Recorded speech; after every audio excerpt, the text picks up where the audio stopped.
Welcome to Washington. The committee will be in order. Ryan has the time.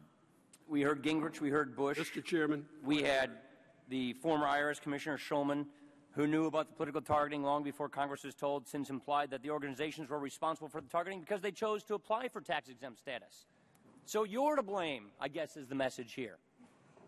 Do you think that you were targeted based upon your political beliefs, your religious beliefs, or just because you chose to apply?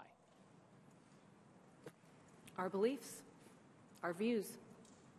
We had the acting Commissioner Miller here a couple of weeks ago, and we asked him, did groups with the word organizing or progressive in their name, were they targeted? The answer was no. We do know, this is one of the facts we now know, people were singled out because of their beliefs. Back to my original line here. Mr. Kookogey? Kookogey, thank you. Sorry. It's okay. You're 29 months? 29 months and counting. And counting. You haven't been approved yet. I've not been approved. You've been asked, one of your inquiries, 90 questions, asking you to provide a list of your members and donors, the political affiliation of your mentors, and your political position on virtually every issue important to you. Yes, sir. You're teaching Montesquieu, Cicero, Augustine, de Tocqueville, Washington, and it's 29 months in waiting, right? Yes, sir. Okay, Mr. Eastman, I just want to get this one nailed down. Dr. Eastman, excuse me.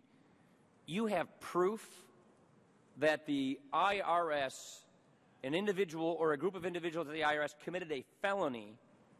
You have proof to this, and nothing has occurred to seek or find justice. Is that correct? That's correct. Federal law requires that we be notified if there's an indictment brought. We have not been. Federal law allows us to request information about what the status of the investigation, whether it's been productive or unproductive, and any action taken. We were refused to respond any answer to that request as well.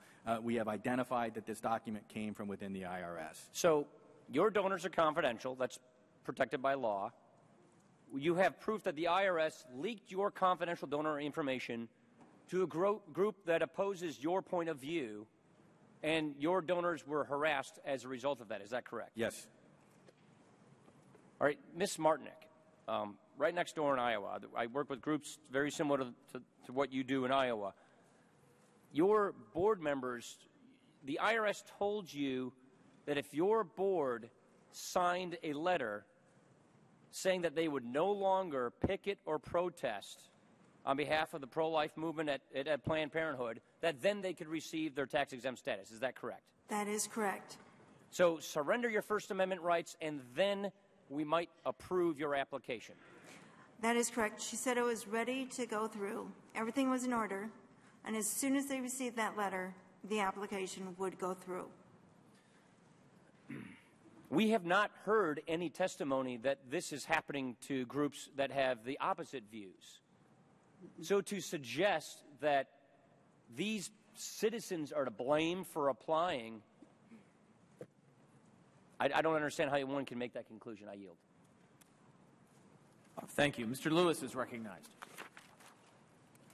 Thank you, Mr.